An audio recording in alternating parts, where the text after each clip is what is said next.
অসমে কংগ্রেসকে ছাপিয়ে গেল তৃণমূল। নিজের জমি দখলেই অপারগ কংগ্রেস।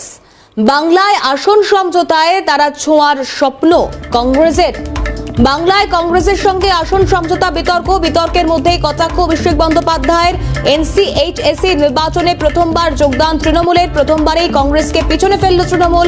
এক্স হ্যান্ডেলে পোস্ট অভিষেক বন্দ্যোপাধ্যায়ের। নিজের জমি দখলেই অপারগ কংগ্রেস।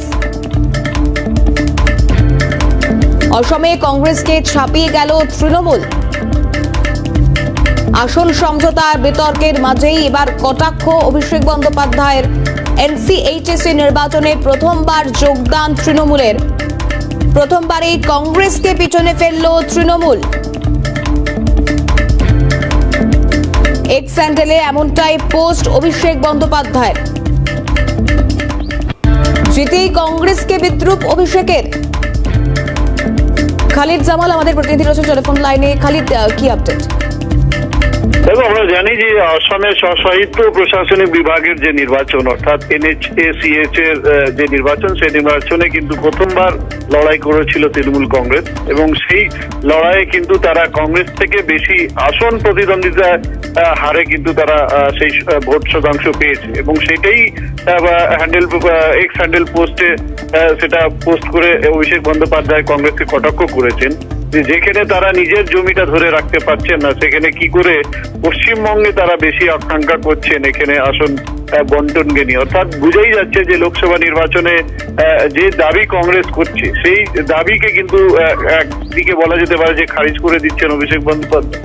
অন্যদিকে তিনি আসামের উদাহরণ দিয়ে বলছেন যে যেখানে আসামের প্রধান বিরোধী দলের আসনে ছিল কংগ্রেস, কিন্তু তারপরেও তাদের যে জমি সেই জমি ধরতে পারেনি। সেক্ষেত্রে তিনি যে তাদের যে পরিসংখ্যান, অর্থাৎ এই যে নির্বাচনী ফলাফলের পরিসংখ্যান, সে পরিসংখ্যান দিয়েই কিন্তু কংগ্রেসকে কটাক্ষ করতে ছাড়েনি অভিষেক বন্দ্যোপাধ্যায়। বেশ, খালিদ আমাদের সঙ্গে থাকো। কংগ্রেস মুখপাত্র সৌম্য আইচ রয়েছেন টেলিফোন লাইনে। সৌম্যদার স্বাগত জানাবো ক্যালকাটা নিউজে। NCHSC যে ইলেকশন এবং তাতে এগিয়ে গিয়েই অভিষেক বন্দ্যোপাধ্যায় তিনি রীতিমতো কংগ্রেসকে বিদ্রুপ করতে শুরু করলেন, এক্স হ্যান্ডেলে পোস্ট করলেন। কিভাবে দেখছেন বিষয়টা? দেখুন, এটাকে বলে ভোট কাটুয়া মডেল। এটা হচ্ছে বিজেপির এজেন্সি মডেল। ওটা গোয়াতে চলেছে। তারপরে গোয়াতে তৃণমূলের সভাপতি বলছে আমরা বিজেপির হাত শক্ত করতে এসেছিলাম, এখন দোকানপাট বন্ধ করে বাড়ি চলে যাচ্ছি, পার্টিটাই উঠে গেছে, লক স্টক ব্যারেল শুদ্ধ বিজেপির এখন সব লোক। ত্রিপুরাতেও তাই, কংগ্রেসের ভোট কেটে বিজেপির হাত শক্ত করে তারপরে লক স্টক ব্যারেল শুদ্ধ সবাই জয়েন করে, একটা মাত্র আম্বাসার কাউন্সিলর সেও বিজেপি জয়েন করে তারপরে বাড়ি চলে এসছে। এরা হচ্ছে ট্রোজান হর্স।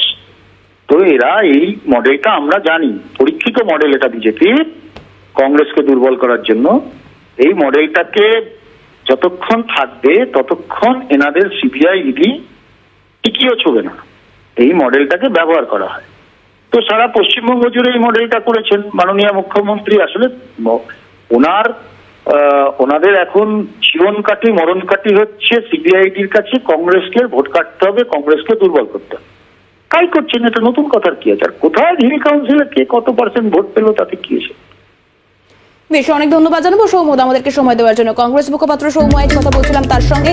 ধন্যবাদ জানাবো। খালিদ দা ছিলেন আমাদের সঙ্গে টেলিফোন লাইনে।